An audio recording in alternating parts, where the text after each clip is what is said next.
Before he played Malcolm X and stood beside Barbie as Ken, one of Hollywood's fastest rising stars spent years in the morgue as Vera Stanhope's pathologist.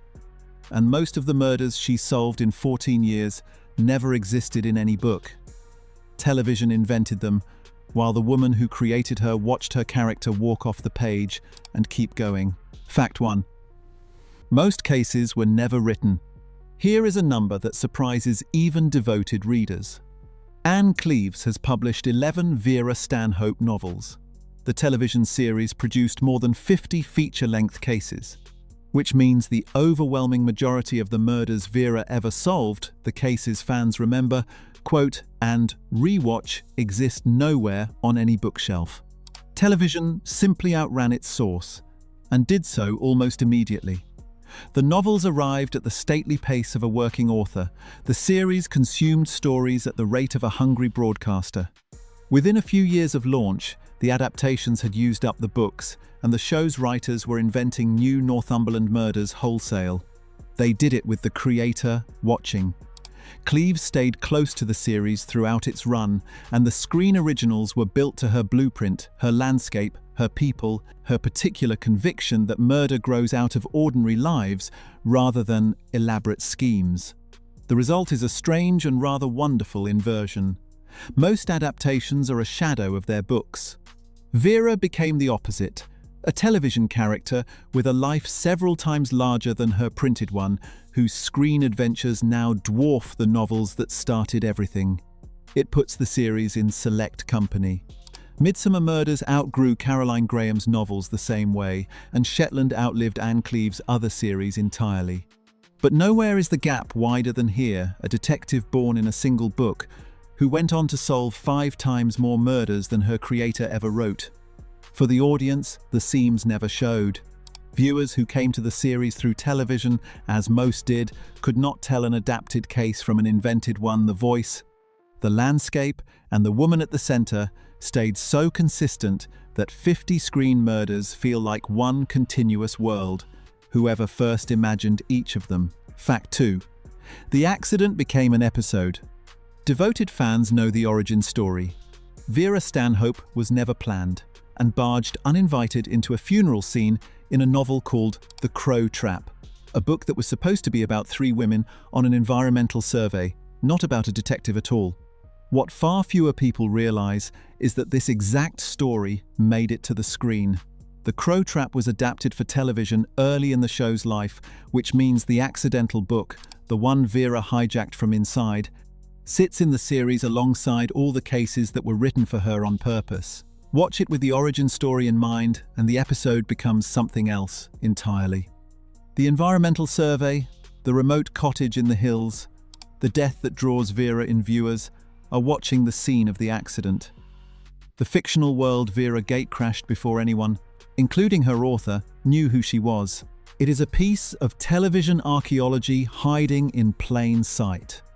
Other detectives got grand origin episodes, engineered debuts, carefully built introductions. Vera's true origin is a story that was never meant to contain her faithfully filmed and broadcast to millions who had no idea what they were looking at. No other British detective series can offer anything quite like it. The accident preserved, the crime scene of the character's own creation available to rewatch once you know what it is. Fact 3. Ken was her pathologist. Long before the pink suits and the Oscar campaigns, one of the most in-demand actors of his generation was standing in a Northumberland morgue, patiently explaining causes of death to a woman in a battered hat. Kingsley Ben-Adir spent several years in Vera as pathologist Dr. Marcus Sumner, the calm, precise medical voice in Vera's ear across a string of cases in the middle years of the show. To Vera's audience, he was simply part of the furniture. Reliable, understated, quietly excellent. Then the world found him. Ben-Adir went on to play Malcolm X in One Night in Miami, to star as one of the Kens opposite Margot Robbie in Barbie, one of the biggest films in cinema history, and to carry an entire biopic as Bob Marley in Bob Marley, One Love. It is the Vera version of a pattern this channel keeps finding: long-running British crime dramas as unofficial academies for future stars. Shetland had Brian Cox in its first story. Midsummer killed Olivia Colman before Hollywood knew her name. Vera's contribution was a future Malcolm X, quietly examining bodies on ITV. Rewatching his episodes today is a genuinely strange experience. A global star, in plain sight, in the least glamorous corner of the show. The morgue, it turns out, was a waiting room for Hollywood. And there is a pleasing footnote to his time on the show. The pathologist is the one colleague a detective must trust completely, and for years the audience trusted him too, with no idea they were watching a leading man in waiting. Vera, of course, would have been entirely unimpressed by Hollywood, which may be the most fitting send-off he could have had. Fact 4. The car broke every rule. British television detectives have always been defined by beautiful machines. Morse had his burgundy Jaguar. Bergerac had his gleaming vintage roadster. The car was the detective's soul, with wheels on elegant, distinctive, aspirational. Vera Stanhope drives a mud-spattered old Land Rover, a battered farm workhorse that looks, sounds, and occasionally behaves like something abandoned in a field. And that choice is one of the most quietly perfect decisions in the entire series. The vehicle is the character. Unglamorous, weather-beaten, built for the hills rather than the admiring glance, and utterly dependable when it matters. Where Morse's Jaguar announced a man of taste, Vera's Land Rover announces a woman with no time for any of that. It also anchors her to the landscape in a way no saloon car could. This is a detective whose territory runs from Newcastle terraces to moorland farms and windswept coastline country that would destroy a classic car and barely notices a Land Rover. The machine tells you, before she says a word, exactly where this woman belongs. Alongside the Hat and the Mac, it completed one of television's great anti-glamour ensembles and became so beloved that the growl of that engine arriving at a crime scene now works on devoted viewers like a theme tune. Fact 5. Romance never stood a chance. 14 years is a long time in television, and the rules of long-running drama are firm. Eventually, the lead gets a love story, a colleague, an old flame, a widowed doctor, someone. It is how series renew themselves, and almost no drama resists it forever. Vera resisted it for its entire run. Across all those years and all those cases, the series never gave its detective a standard-issue love interest, no simmering colleague, no recurring suitor, no late-life romance waiting in the final series to send her off warmly. The refusal was truer to the character than any romance could have been. Vera's solitude is not a problem the story needed to fix it, is the story. A woman shaped by an isolated childhood, married to the work, whose deepest relationships are with her team, her suspects, and her dead. It also quietly set the show apart from almost everything around it. Television routinely softens difficult women by pairing them off. Vera was allowed to remain exactly what she was, single, self-sufficient, complete, and audiences loved her more for it, not less. The loneliness stayed honest to the end. When the series finished, there was no last-minute companion waiting at the cottage, just Vera, the hills, and the life she had chosen. Few dramas would have had the nerve. Fewer still would have been rewarded with 14 years of devotion for it. If you're enjoying this, it would mean a lot if you subscribed. It helps us keep making videos like this one. Just hit that button and you'll never miss a new one. Fact 6. She broke the Tennyson mould. To understand how radical Vera was, remember what came before her. In the 90s, prime suspects Jane Tennyson, Helen Mirren, at her most formidable, defined the female TV detective. Sharp suits, fierce ambition, private torment, and a permanent war against the men around her. Tennyson's shadow fell across a generation of successors. The template hardened. Female detectives were young or glamorous or tormented, usually all three, fighting for respect in hostile institutions. That was the mould British television poured its women into. Vera Stanhope arrived and ignored every line of it, older than the template allowed, indifferent to fashion beyond keeping the rain out. Untormented melancholy, yes, but fundamentally certain of herself, and crucially, already in charge. Her authority is never the story, because nobody in the room doubts it.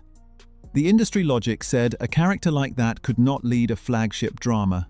The audience said otherwise loudly, for 14 years, across dozens of countries. The detective who broke the mold did not just survive, she outlasted virtually every detective cut from it. Tennyson kicked the door open, and television owes her for it. But Vera did something quieter and just as important. She proved a woman on British television could carry a crime drama without glamour, without torment, and without apology, armed with nothing but a hat, a Land Rover, and the sharpest mind in the room. It is worth pausing on how unlikely that victory was. Broadcasters do not gamble flagship budgets on 60-something heroines in shapeless coats. They did it once, reluctantly, and the result ran longer than Inspector Morse. Every unconventional detective who reaches the screen today walks through a door that a woman from Ramsgate, in a charity shop silhouette, quietly kicked open. Fact 7. The shabbiness was a weapon. Viewers have long compared Vera to one detective above all, and it is not a British one. The rumpled figure, the harmless manner, the shuffling arrival that makes suspects relax. Vera Stanhope is regularly described as Britain's answer to Columbo, and the comparison goes deeper than the coat. Like Peter Falk's detective, Vera weaponizes being underestimated. Suspects take one look, the hat, the bag lady silhouette, the amiable pet, and conclude they are dealing with someone slow, provincial, and past it. It is the most expensive mistake in Northumberland. Watch her interviews with that in mind, and the technique is everywhere. The apparently aimless chat that is nothing of the kind, the sympathy that opens people up, the sudden, precise question arriving out of the fog. By the time suspects realize what she is, they have usually already told her. The disguise works on institutions too. Chief constables, pathologists, and southern visitors routinely mistake the exterior for the detective, and the series never tires of the moment the mistake dawns on them. Columbo made underestimation the engine of an American classic. Vera translated the trick into something native, northern, female, windswept, and ran it for 14 years. The shabbiness was never neglect. It was the sharpest tool she owned. Fact 8. Ordinary people, ordinary evil. Put Vera beside its rivals and something is conspicuously missing. No criminal masterminds, no taunting serial killers leaving puzzles for the police, no conspiracies reaching into the shadows of government. In 14 years, the series had almost no interest in any of it. Vera's murders come from somewhere much closer to home. Family grievances, old debts, land and money, secrets kept too long in small communities. The killers are neighbors, siblings, parents, ordinary people who arrived at one terrible decision and spent the rest of the story pretending they hadn't. That is Ann Cleeves' signature, carried faithfully from the page. Her fictional world has no room for theatrical evil. Her conviction is that tragedy grows in kitchens and farmyards, not lairs. The television series kept that faith even after it left her novels behind. The original cases feel like hers because they obey her rules. It is also, quietly, why the show comforts as much as it grips. Viewers are never asked to believe in monsters. They are asked to believe in people flawed, frightened, recognizable, and in a detective who understands them well enough to see through them. The formula sounds modest and is anything but. Ordinary evil is the hardest kind to write because it has to be believed. Vera believed in it for 14 years and made the quiet tragedies of one English region compelling to audiences on the other side of the world. Fact 9. Stanhope is on the map. Vera's surname sounds invented, solid, northern, slightly grand, in a faded way. It is also, quite literally, on the map. Stanhope is a real town in Weardale, County Durham, an old stone settlement in the North Pennine Hills, in exactly the kind of country where Vera's cases live and die. Whether or not the name was chosen deliberately, it could hardly fit better. The real Stanhope sits in the upland world of sheep farms, quarries and scattered villages that the novels and the series return to again and again, the England of high moors and long memories. It is a fitting detail for a fictional world built so completely out of real geography. Vera's territory is not a vague north invented in a London writer's room. It is the genuine northeast, from the Tyne to the hills, written by an author who has lived in the region for decades and knows it from the inside. Even her first name carries its own quiet information. Vera, plain, old-fashioned. A name from a generation before television tells you her age, her class, and her complete indifference to fashion before she has said a word. Vera Stanhope, half a person, half a landscape. Fans have made pilgrimages to the show's beaches and moors for years. The name on her warrant card offers one more stop for the devoted a real town in the hills, sharing its name with the most famous fictional detective the region ever produced. The map runs right through the storytelling too. Real place names, real coastline, real market towns thread the cases together, and the fictional additions are stitched in so carefully that even locals argue about which is which. Few crime dramas have ever been so precisely rooted, and none has made its region so inseparable from its detective. Fact 10. She returned to the page. When the final series aired in January 2025, headlines around the world said the same thing. The end of Vera. They were only half right. The television series ended. The character did not. Ann Cleeves was still writing. The Dark Wives, the 11th Vera novel, arrived even as the farewell was being prepared, and the author's Vera simply carried on doing what she had always done, working the Northeast, one book at a time, exactly as she had before television ever found her. There is a lovely symmetry in it. Vera Stanhope began on the page, an uninvited woman walking into someone else's novel, then spent 14 years as one of the most watched detectives on Earth. And when the cameras stopped, she went home, back to print, back to the hills, back to the imagination she came from. Few characters survive their own television ending. Most are sealed inside the final episode, finished when the credits roll. Vera walked out of hers because the woman who invented her never stopped believing there were more stories in those hills. So the battered hat has not been hung up at all. Somewhere in Ann Cleeves, Northumberland, Vera Stanhope is still knocking on farmhouse doors, still calling suspects pet, still seeing through everyone in the room. Television borrowed her for 14 extraordinary years. The page owns her forever.